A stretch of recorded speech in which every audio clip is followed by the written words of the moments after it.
Hi. Hello. Can Hi, can you hear me? Yes, yes, we can hear you. Am I stuck?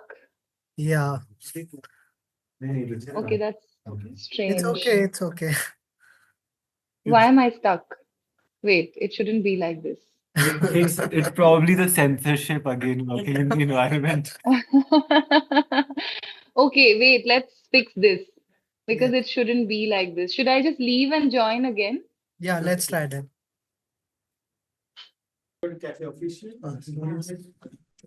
Is this okay? Can you hear me now? Okay, great. How was the screening? Actually, मेरे पीछे discussion चालू हो गया. Acha. Hello, everyone. I'm closer. सब मुझे देख सकते हैं क्या? Yes, yes. We have Hi, Sreemoyee. Hi, hi. The screening Thank was you for wonderful. We loved it. Oh, great. Thank you for coming and making time to watch this film. Thank you so much for letting us and even connecting after the film. Uh, Of course. yes. So I think this will be a very like intimate sort of Q&A. Correct. I should, yeah, can I start? Yeah, you should Yes, start. yes. Yeah. Yes. Go ahead. Yeah. Yeah. So first of all, I was really moved by watching a film. It was for me personally, this was my thrice watching it, uh, as well as No. yes. Uh, so I think you should. I wanted to know about the initial process that you took. Even what was your thought process when you initially started the film, Hmm. this project, and how did you approached it? Matlab, how did you start the have you just booked the ticket to Iran or and just went? Nahin, so I think like it feels like that, but thoda preparation karna pada. I first watched Iranian cinema when I was 21 and I was doing my master's in university, Jadavpur University in Calcutta. And then, soon I decided that I need to go to Iran and meet the filmmakers and ask them how they, make their films and tell their stories, how they find their inspiration, where they find their inspiration from. And at the same time, I wanted to read Furug's poetry in Persian, in the original language. And so these two things happened together.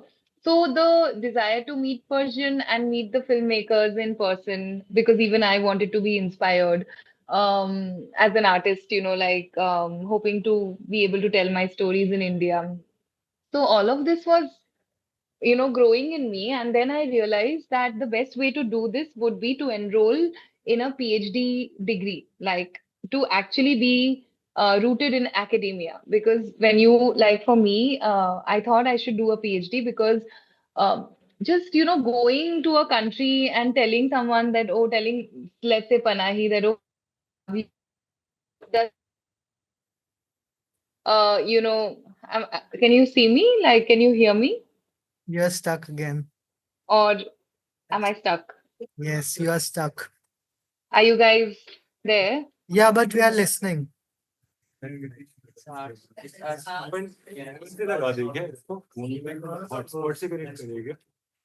I don't know what's happening, but Sorry, yeah. it's we are back. Okay. So are we back? Can you hear Yes, me? yes, we are. We can hear you, Sreemoyee. Okay. So to cut the okay, I is that yeah, I think yeah. Okay, great. So then I decided to do a PhD to basically back up my research, back me up on a research level. So I started studying and I started preparing. And then later in 2015, I went to Iran for the first time in December. Then I bought my tickets, then I applied for a visa. Then I started learning Persian a little bit. I enrolled before going. Also, I enrolled myself in Dehkoda, this wing of Persian wing of Tehran University, and that's when after they accepted me, that's when I knew that abhi I can go.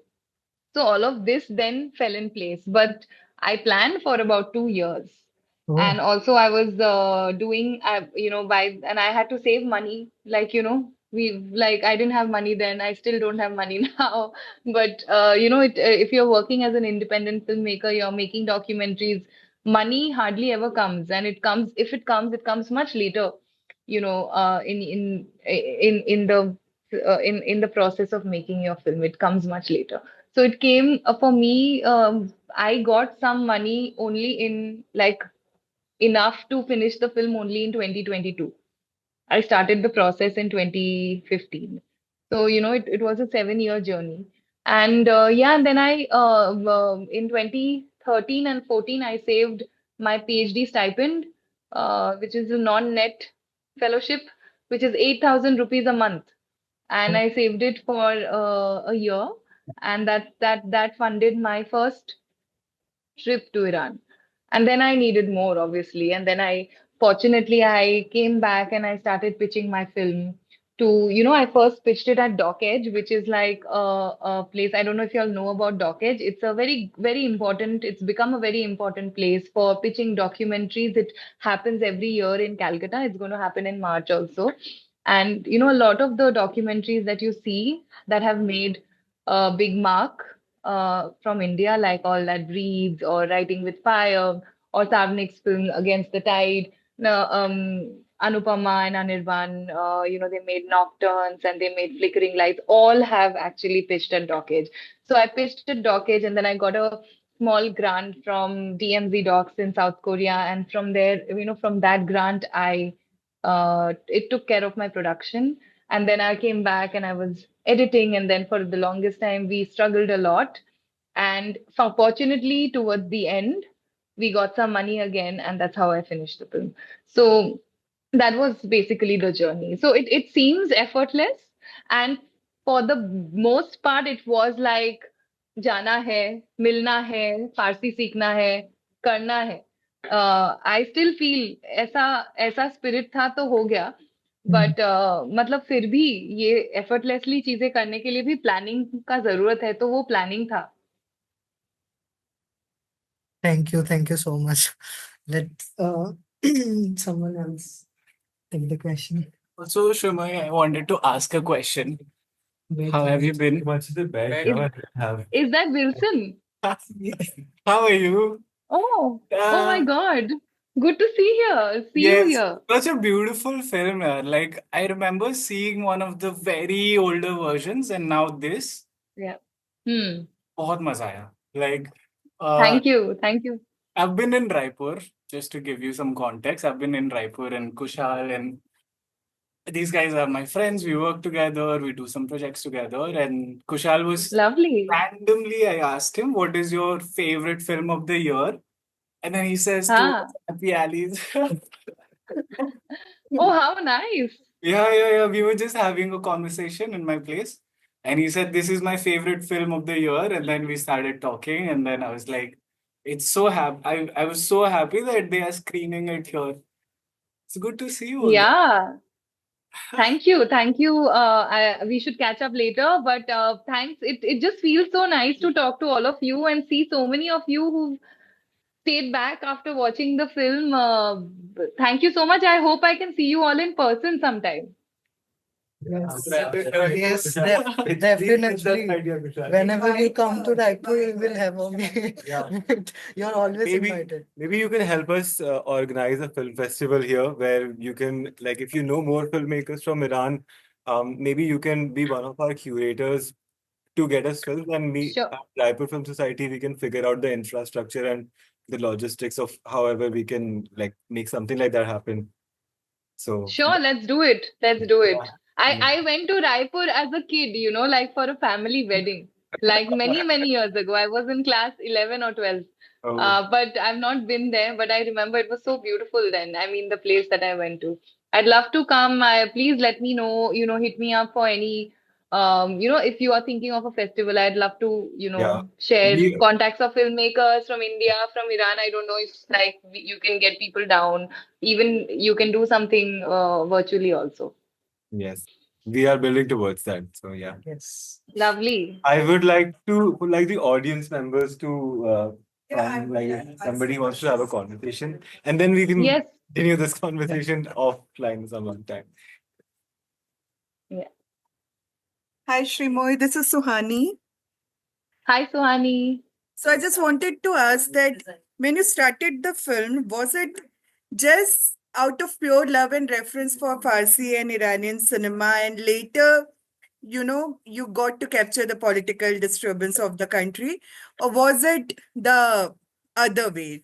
You wanted to capture the political, what should I say, disturbance that was happening around the country. How was it?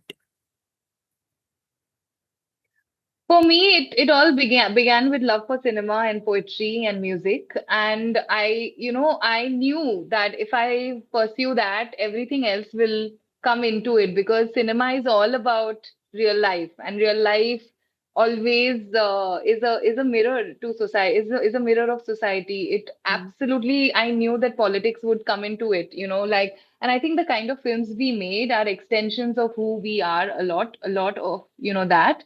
So I am really interested and inspired by everything that you saw in the film. I'm really inspired by poetry, music, and cinema. So through that lens, I knew that the film itself and the conversations would open up to real life, open up to society, how society is there, how people think of politics, how do they express political thought, if they are not allowed to do it directly, how do they do it? Yeah, So i yeah. i knew that with all of this will come in through the lens of cinema, because cinema essentially is this. So yeah, from the beginning I knew it would all come in. There are so many filmmakers who made a, what should I say, cameo or contributed to your documentary. And I was just reflecting on the works of the great Iranian filmmakers. And I was thinking that how none of the Iranian cinema is devoid of politics, whether it's a family drama or a love story, even a film like Baran, or, everything has an air of political what is going Thought. around that Yeah. country. So how none of the Iranian film is actually devoid of politics, and it was so great Yeah. to see that you could capture Yeah. that. Mm, Yeah, I think, yeah, thank you for telling me this. I think when you are not allowed to do something, you want to do it even more. yeah, So, after the formation of the Islamic Republic in 1979, there were a series of impositions on cinema, on women, on how art is supposed to be, how cinema is not supposed to be. These were called the modesty codes, especially when you're thinking about how women are supposed to be. And so many rules and regulations came up for films, cinema. yeah, But and one of the major things were like, you cannot talk against the state, you cannot talk against political climate. But filmmakers did exactly that, and they figured out different ways to actually talk about that. mm, So they started using children as mouthpieces. They yeah, started using to talk about politics, actually. Then yes, they started using poetry to talk about indirect politics, mm, metaphorically, allegorically talk about politics. So, and different other ways also. They also started talking about, political thought with, merging fiction and non-fiction together. So, these devices were used to actually discuss politics when you're not supposed to do it directly. yeah. Mm. So, yeah, It's so so I think interesting I that think that's how, yeah. I have been following as a film lover. I have been following the developments of with the case of Zafar Panahi, whatever has happened to him, in the last 4 5 years, and I had never imagined that I'll get to see a documentary that features him so prominently, and I'll get to talk to the filmmaker. So thank you for that. You're most welcome. It's my honor to do this. I'm very happy Yeah, to do this. I'll And just pass on the I'm mic. going to let Panahi know how much love his he's getting Yeah, from India. yeah, he should know. He should know. Yeah. Yeah. Thank He you. knows. He knows. He loves the scene here. Actually, I have a question. Yes. Oh, we have to say hi, hi. So I'm sorry if I caught you off guard or surprised, but I was really interested to see the film and I wanted to see where it has been, and I've been seeing you on social media that it's been going places. So I wanted to sort of like ask you uh, a question as a filmmaker and not about the film. Like you said that Hmm. you started in 2015 and it took you at least 7 years to get good funding to finish the film, right? So it has been a journey of you being consistent, being sincere, and जैसा आपने बोला कि Hmm. करने का मन था तो कर लिया type. When you Hmm. look back at this journey as a filmmaker, what would you say Hmm. to us who there's a lot of people who are trying to make films or like trying to get into projects that they have no budget for but have a lot of passion Hmm. for. What message or Hmm. what is something that you would share with them, sort of reflecting on your personal journey, how it has been for you? Um, I feel like it's all about following what you really want to do, like your passion. Firstly, it begins with that. The story that you want to tell, and why is it that why is it important enough to tell this story through cinema? Because it's bloody hard to do it. It's very hard to make a film. So why is it, knowing why is it that you want to tell your story through the lens of a documentary here or lens of fiction film? Understanding that. And why is cinema so important here? And why can, if it needs to be told through cinema, and that answer is only if if it can be told through writing, singing, music, or poetry, or let's say publishing a work, writing a book on it, you don't need to tell this story through cinema, right? So understanding why you need this medium to tell your story is very important. Once you are convinced, I think you need to, like, abhi, there has been a big shift. Filmmakers also need to understand producing. Filmmakers need to also understand distribution. Filmmakers need to also understand, cinematography and editing to a certain aspect. Things have really changed. Independent filmmaking scenario in India is moving rapidly fast, but there is not enough funding. So, filmmakers find themselves doing a lot of things, which is not the best way to do it. But till we actually get producers on board, till we actually get a team on board, we need to be the captain of the ship in so many ways, right? So we need to pull this through till the next level. So, and I think the next level is going to come, it's going to be better, but we need to survive this stage.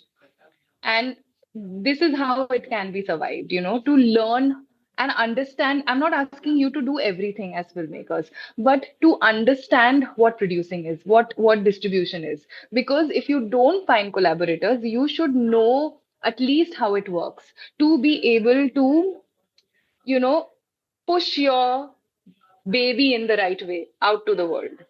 And that is what I did. And it took and these 7 years that I gave, it actually helped me learn all of this. I hope that for my next film, I'll have a better, bigger, you know team, more support, and I'm sure I will. But the first film aisa hi karna pada mujhe, and a lot of people make their first films like this, and this is how you grow. So not to give up hope, number one. Money will come. It may not be, I didn't get sufficient money. I just got money enough to finish the film. And it took 7 years. So it is hard. The medium of filmmaking is hard. But if you decide that this is your medium, you have to find a way to see it through. So, and I think that amount of telling yourself every day, wake up and telling yourself that today you're going to do this for your film, and being your own boss, that really helps. Consistency, I guess, building habits, consistency, and a lot of patience. So I think building that. And when shooting happens, it's very physical. So it's a lot of back-breaking work also. So actually also preparing yourself physically to handle shoots. So all of this, you as we as filmmakers, we need to really prepare ourselves to handle the burden. I don't want to say burden, but handle the physical aspects of filmmaking also. It's not only mental. But it's not hard at all when you have the passion to do it. That is mentally, if you feel that I need to make this, then half the work is done. And the other half is actually managing everything through. Sorry, it's a long answer. Thank you for sharing that. Thank you for sharing. Yeah. Somebody else? Question? Hi, Sreemoyee. Your work Hi. excuse so it's so free spirited, but how do you maintain that sense of freedom? Uh, Especially when I would say, how do you navigate such situations where individuals with rigid or outdated ideologies, whose views might be more oppressive or even disruptive, uh, challenge your work or cause tension? Specifically, how do you handle people who hold on to like I don't want to name any people, but I hope you are able to understand what I'm saying. So Hmm. uh, a lot of such uh, things myself. So Hmm. that's the reason. And there might not be a conventional method to go about that, but how did you face all those things? You could take names, To yeah. be unabashedly yourself and to be unabashedly honest. I think that's the only advice I can give you, because that's the only thing I followed while making this film. And I totally understand what you're saying. And also this free spirit is something. Thank you for saying this about the film and me. But art opens up that space where even if you are living in let's say, a regime that doesn't allow you the space of freedom, if you connect with art and if you allow yourself to be nurtured by art in the realm of your mind, you are free. And to allow music or poetry or cinema to make that impact to you is already a lot. You're really truly nurturing yourself every day by reading a book for 30 minutes, or watching a film, a part of it if not the whole, or writing something. You are already nurturing that in you. So I think that freedom comes from there. And uh, and then these things actually make you understand who you are. And if you can actually allow yourself and that understanding of yourself to translate into the medium, if it's cinema, if it's a poem, if it's writing, if it's storytelling, whatever method of storytelling that you choose, I think you're already in the right track. A lot in the right track, I guess. And yeah, and to be aware that around you there'll always be people who will not try not to make things easy for you. So preparing yourself every day, bracing yourself to handle that reality, arming yourself with some good friends who will hold you through this. It's very hard to make good friends, especially in your workspace. But that slowly happens, and finding a family there. I could make this film in Iran because the people you see in the film, they became family. They protected me. When everything else became very hard, they protected me. And that is why I could make the film. So finding your tribe, finding your family, finding your friends, finding people who will love you. As simple as that. Really, really works also. So, yeah, I think also trusting your gut feeling and your instincts as a filmmaker, and honesty, gut feeling, instincts, finding love, and finding your doing things that allow you to understand who you truly are as a person, and allowing that to translate into your art is, I think, what you can do. That should be the aim to do. There's so much to learn from you about hiding the art in such a way so as to not to get into any problems. I hope that I'll in future probably collaborate with you Don't because worry about problems so much. There will always be problems. You, as a filmmaker, you are also a manager. You are a problem solver. You are not only an artist, by the way. When shooting begins, na, you are more into you are that problem solver. You're shooting with your eye in the camera, but one eye is always out, thinking ki bahar kya ho raha hai? How am I going to fix this problem that's actually potentially coming into my next frame? So that you have to be prepared. You have to absolutely prepare yourself to reach that place. And if you have a team who is with you, then it's great. And if you don't have a team, you do it yourself. so thank you so much. We'll go in that direction with full throttle. Thank you. Great. Hi Sreemoyee, this is Sana here.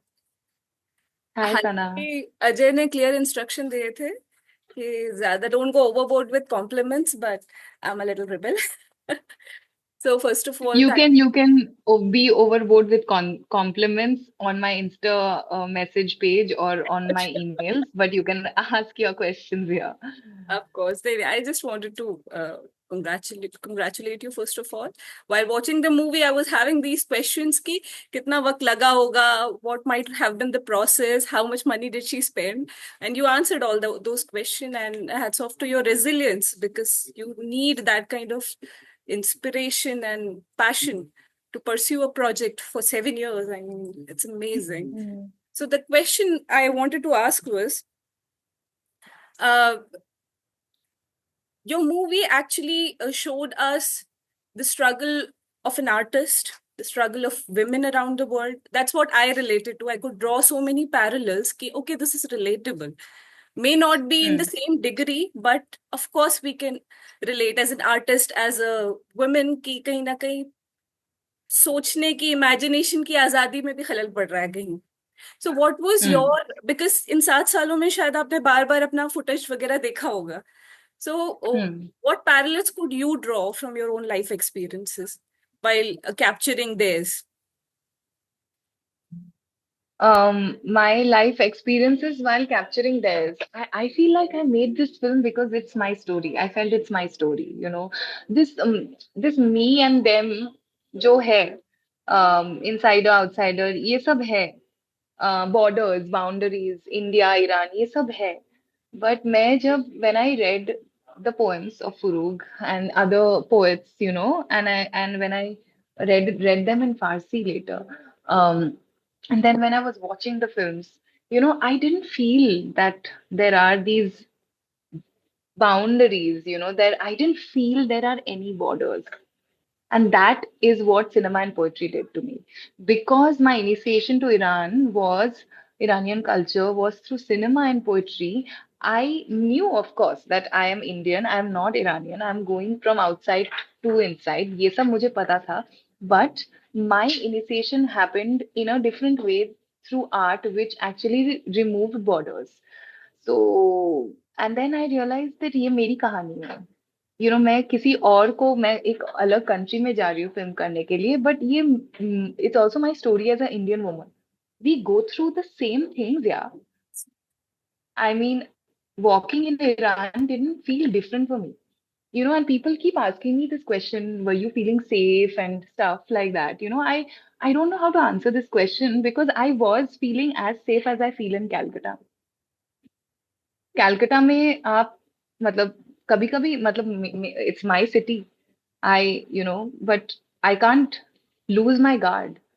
when I'm walking the streets at night, I have to keep my guard, and I'm sure you do it the same way in Raipur. My friends in Delhi do the same, right? Even as a man, you have to be careful, right? So it was the same in Iran. Like, I had to have my guard up, but because my guard is always up, it didn't feel any Really different. different. As an Indian woman, I have been taught to be a different person in public space.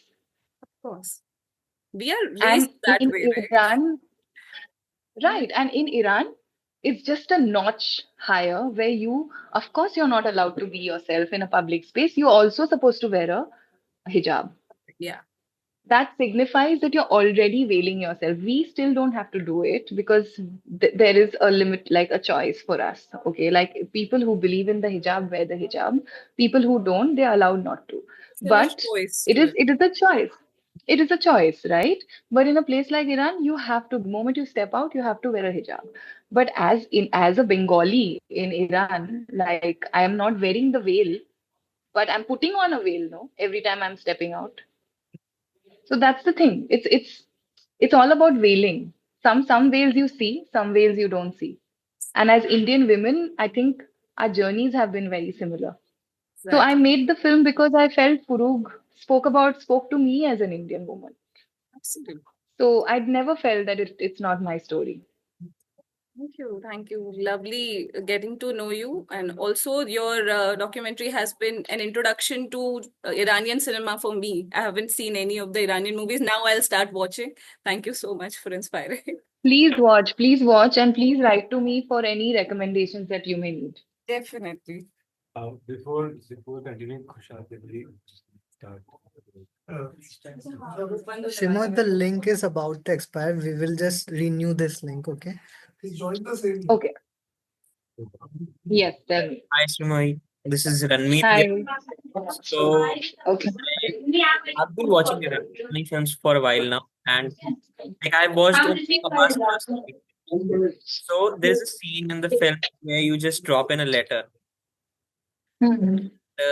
Then you say that after 5 days he died. So Hmm. my question is, like, my take from the film is that you always have a way through things. Like Yeah, I think some people have told me this, but yeah, I hope so. I don't know. yeah. So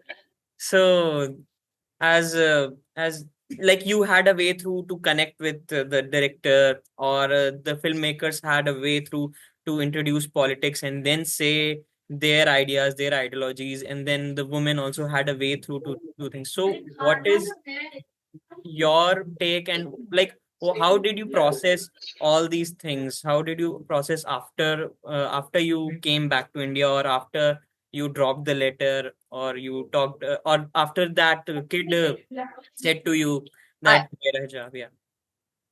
see, when you have a way through things when you spend enough time in a space.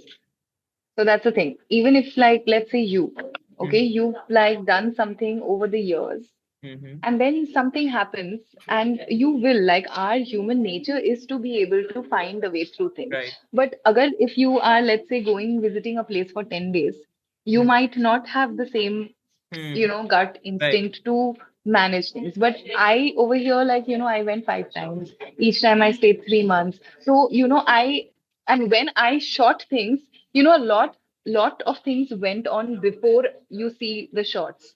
So if you feel like things look effortless, and if you feel like Sreemoyee had a way, like, how does she always have a way to deal? It's because I have actually, before that shot, dealt with it many times. And in the process of making the doc, I found answers. Mm. So I spent 5 or 6 trips, 3 months each.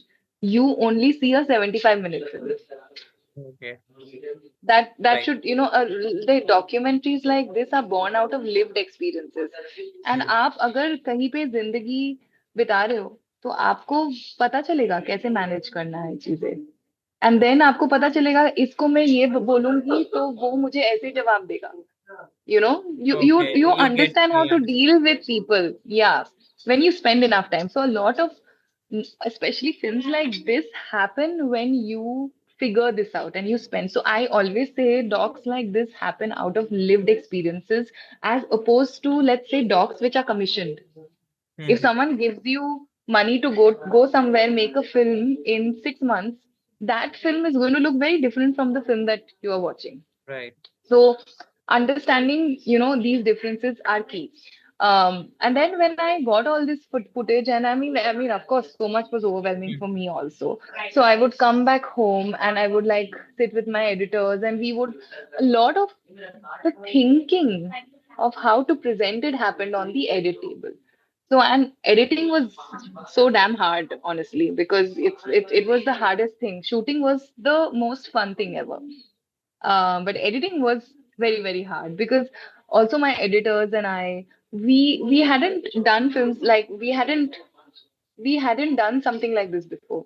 Also, this whole idea of making a personal film, which is a documentary, very reflective, but also like let's say a film that talks about Iran and politics of a different country had never been done before, Hmm. even even in the world. Like this is the first time I've been told that an outsider who learns Persian goes to Iran makes Yeah. a documentary. Because there are a lot of outsiders who have gone and made a film in Iran. But like this Persian kind of changed the dynamics of it. So I've been told. So we were literally doing something for the first time. So we were actually figuring our way out. So editing was very hard, but then a lot of like decision making, a lot of the writing happened on the edit table. So and I took a lot of time actually, unapologetically took a lot of time to edit. I can see that. We all can see that how much time the editing took you. Thank you. Also, writing my PhD happened at the same time. So I was writing my PhD and making the film, and both took 7 years. So I think editing the film and the process of editing my writing in my thesis really helped each other. So it's like तो मुझे a मुझे memoir. पता था कि मुझे पता था कि this will go in the film and this will not, because it is more academic and it's going to go into the thesis. That is for reading and this is for watching. So these two distinctions became very, very clear to me. So yeah, Okay. Thank you. Thank you for answering. no problem.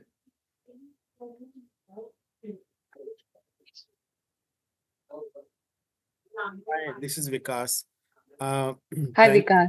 thank you for the documentary. It was good. I have one question. First question is, do you still have the chinar leaf with you, which you took on the last day of I the shoot? have actually now I have many chinar leaves Oh, okay. because Uh-huh. because now a lot of I don't know if I have that one. I hope I do. Okay. But I also framed some. Then when I finished making, the film, like I have friends visiting me, so people bring me chenar leaves, and I Right. gifted, them to my team members. So like I think a lot of people, like other people, also have chenar leaves now from Iran. Mhm. Acha, I have seen a few of Iranian movies, and I was kind of little disappointed. I didn't see Majid Majidi. Did you get a chance to meet him or talk to him? I'm sure. No, because Mhm. I mean, I don't want to say this publicly, but there are filmmakers who also are very closer, have become very close to the regime. So Oh, yeah. I Majidi get the has point. become, yeah. So I had to, Probably they don't have, maintain. yeah, but again, probably they don't have a choice. Yeah, They yeah, have to that's the survive. only, yeah, exactly. And I'm not at all. I've written about this. I've written about Majidi's films. This is the only way to make films in True. Iran. I agree. And True. everyone cannot take this rebelling kind of method. It's so hard to keep rebelling all your life. It's Right. so tiresome to do it. But some people just take the easier way out, and it's really okay. So but then he works. He's made a film called Muhammad, and he came to India, made a film. And I mean, I was connected with him for a bit, but then I knew that this is not a part of my film. Hmm. So for I've me, seen white. that was clear. I've seen White Balloon and other Iranian movies. I think they are more into the human emotions. You know, Yeah.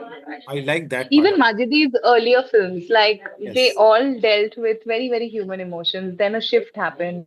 And yeah, so yeah, you'll see that now his films are very different from the films of New Wave that he makes, Right. So especially if you watch Mohammed. I haven't. I miss Muhammad though. So, but again, It's okay. uh, I've been in Sudan. I have met people. It has a Sharia law, right? So I have many Yeah. friends who wear hijab, okay, Mm. right? But Yeah, I can hear. Yeah. yes, I find them very progressive, right? Correct. Yeah. I was looking at documentary. I was seeing this women with total chadar or at least the Yeah. hijab, and I wonder like, are once the You know camera why they are progressive? Why they are progressive is because it's their choice and they are choosing to wear it. I was about to come to if that. if you Yes. if you are wearing it and if it's your choice, you believe in it, you absolutely, like, I have my friends who are hijabis and they are the most, like, I I don't know, know, like I know, I know, I know. I feel you. like we've like had so much fun together, we've had so Mhm. many conversations together. The thing is that it's about choice. Like, just do your thing, don't impose it. Don't force other people to do it. Don't make it a mandate. And that's the only thing that the film talks about you. And the hijab is just a superficial thing. But it's all Oh, about, like I was telling someone else today, that it's all about veils and how society, like Iran, totally makes you visibly wear it, but then how India also makes you wear veils, and also different places in the world you are supposed to wear veils that sometimes we can't even see. And the two men in the taxi actually talk about this, that modesty is, you should be yes, yes, modest. You yes. wear the veil or not, Should you be have to, inside. women are supposed to be modest from Right. inside, so you have to cover your feelings. That is the problem, Interpretation is you the know problem, you know. We don't interpret yeah. again. Okay. The last question would be, you have met Iranian women, away from Hmm. the camera as well. You spoke to them, I'm sure, right? What Mhm. similarities do you see between the Iranian women and Indian women in the terms of freedom of speech or things like that? Freedom of speech is not there in Iran. It Even is when considerable. even in the room, let's like It's only women. Women are very, like, progressive, very, very progressive. Like, my, at least I'm talking about people who I was hanging out with, artists, friends that way. So of course, I did not spend a lot of time with more right-wing religious people. Though I did actually, I did live in a family with a religious family, and they were extremely progressive too. But what I'm trying to say is, I haven't spent time with people who are more, let's say, regime in that way. Mhm, So mhm. that is not the kind of people I hung out with. But artists, like people who are, just not artists, like lawyers, bankers, I had all kinds of friends, and they are extremely progressive. In thought, when you enter a bank in Iran, all you see are women. Mostly you see women. You don't even see men sometimes. And Right. there's women are in doing so many things, and you visibly see a lot of women representation. Mhm. So yeah, and but I guess just people are just afraid to talk politics publicly. So because of the repercussions they might have to face. True, So true. otherwise, like I say, that I didn't feel like people are different. Of course, people are really obsessed with the fake standards of beauty. That is something else, Oh, yes. which I did not connect to at all. But I think living in a place like that actually makes you feel that way, and that is just another, the way in which things impact you, people impact you, making you believe that this is the way to look, this is how beauty is, etc. So that was a little problematic for me. But yeah, I also found people who critiqued it. So yeah, so there were like different kinds of people. But also we need to understand that when we look at a society like Iran, we are also looking at how people have been brainwashed in so many ways. So constantly understanding that. And over here also, it's you definitely, when you see someone who is brainwashed, you immediately understand it, hopefully, beyond a certain point. Brainwashing kind of works in similar ways in different places. It's So happening across brainwashing happens in places. relationship to beauty and how you actually perceive your nose also. So just yeah, all of these conversations. I didn't judge much at all, Mm-hmm. but I was just when As I an was in Iran, observer, I was just soaking. yeah. Yeah, as I was observing, I was soaking in. I was seeing what I could relate to, what I could not. In so many ways, Iran felt like a mirror to India in most ways. Last question. What is your next project? Or have you thought about it? Uh, I'm doing a few things together. So yes, I my next project is something that I'm shooting at home in Calcutta. Great. Hope to see that. I'm filming my mother. Yeah. Oh, okay, great. Thank Yeah. you. Yeah. So it's going to Yes, be very personal, but it I wouldn't know. be in a far off country. It'll be at home. Thank you. No problem. Guys, my battery is just 15% now. So maybe I can just take one question. If that's We'll wrap it up. Yeah, we'll wrap it up. Sreemoyee, thanks a lot for okay. taking your Right. time. Let me. No problem. I really enjoyed it. Okay, the last thing would be Yes. coincidentally, Farooq's death anniversary is like next week, 14 Feb, 13, Mm. 13. Yeah. Yeah. Yes. I think, can you, in your beautiful voice, recite a verse or something? Okay. It's the poem that comes before the film, and it's called Hediye, or it's called The Gift. She says, من از نهایت شب حرف میزنم، از نهایت تاریکی. اگر به خانه من آمدی، برای من ای مهربان چراغ بیاور و یک دریچه که از آن به ازدحام کوچه خوشبخت بنگرم. Basically, she says, I talk from the darkness of the night. From the darkness of the night, I talk. If you come to my house, dear friend, bring me a lamp and a window through which I can look at the crowd in the happy alley.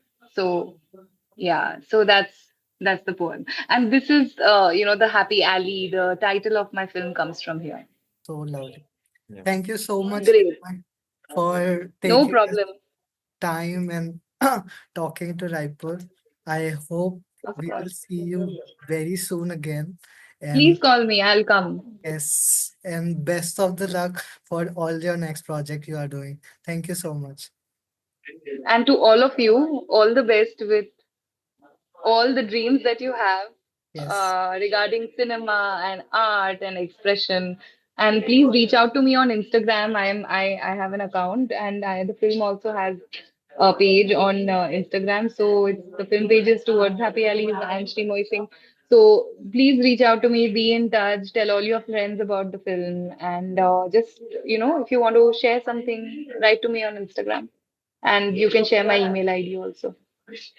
yes, we will Thank you so much, everybody. I hope you got some answers about with it. tough things in life, maybe or not. Okay. Thank you for doing this. Yes. Okay, bye.